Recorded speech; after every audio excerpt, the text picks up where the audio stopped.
X और Y दोनों partners हैं और आपस में प्रॉफिट शेयर करते हैं इन रेशियो 3:1।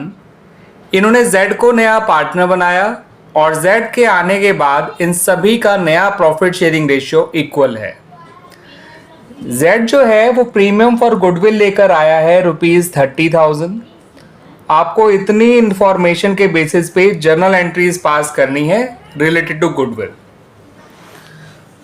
तो बच्चों, जर्नल एंट्रीज पास करने से पहले आप एक्स और वाई दोनों का गेन निकालिए, सेक्रीफाइस निकालिए। उसके लिए इनके पुराने शेयर में से इनके नए शेयर को माइनस करिएगा। एक्स का पुराना शेयर है 3/4, वाई का पुराना शेयर है 1/4। नया रेशियो दोनों का है 1/3।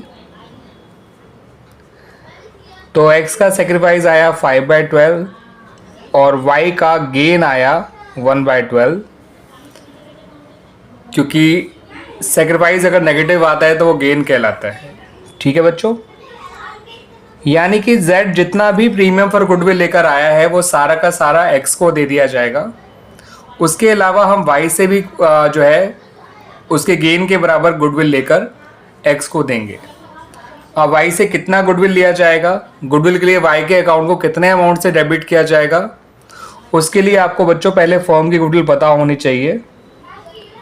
तो फर्म की गुडविल जानने के लिए आप सिंपली जो वाई का वो है जिसकी गुडविल आपको पता है जेड की गुडविल को उसके शेयर के रेसिप्रोकल से मल्टीप्लाई कर दीजिए।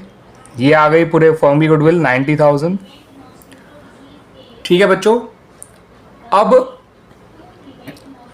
वाई को कितने अमाउंट से डेबिट करना है तो देखिए बच्चों, wise capital account will be debited due to his gain। और किस अमाउंट से बच्चों, तो विद अमाउंट इक्वल टू जितना उसका गेन है दैट इज 1/12 इंटू पूरे फर्म की गुडविल जो कि 90,000 है। ये आ जाएगा बच्चों ₹7500। यानी वाई से ₹7500 लेकर एक्स को दिए जाएंगे और प्रीमियम फॉर गुडविल का सारा पैसा वो भी एक्स को ही मिलेगा। तो आइए बच्चों, क्या एंट्री बनेगी for the treatment of goodwill, आइए देख लेते हैं। तो बच्चों पहली एंट्री बनाइएगा प्रीमियम का पैसा लाने की बाय जेड। तो वो एंट्री बनेगी cash account debit to premium for goodwill account. आप लोग पूरा नाम लिखिएगा बच्चों, प्रीमियम फॉर गुडविल अकाउंट, और अमाउंट आएगा 30,000। नेक्स्ट एंट्री में प्रीमियम फॉर गुडविल अकाउंट को डेबिट करिए, वाई के भी कैपिटल अकाउंट को डेबिट करिए। और आपको पता है बच्चों वाई के कैपिटल अकाउंट को कितने अमाउंट से डेबिट करना है, और लिखिए to excess capital account. Premium में डालिए 30,000, वाई में डालिए 7500 और एक्स में डालिए 37,500।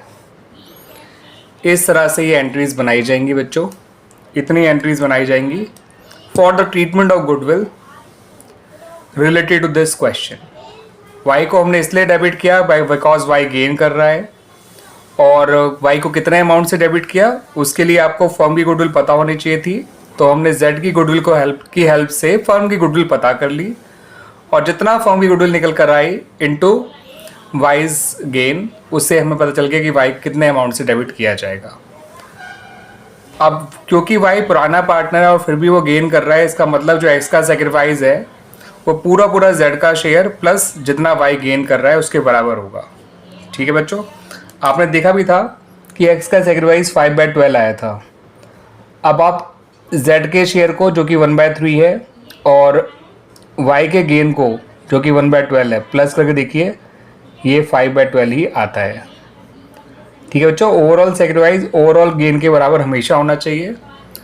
जिस तरह से गेनिंग पार्टनर से उसके गेन के बराबर गुडविल ली जाती है, उसी तरह से सेक्रीफाइसिंग पार्टनर को उसके सेक्रीफाइस के बराबर गुडविल दी जाती है।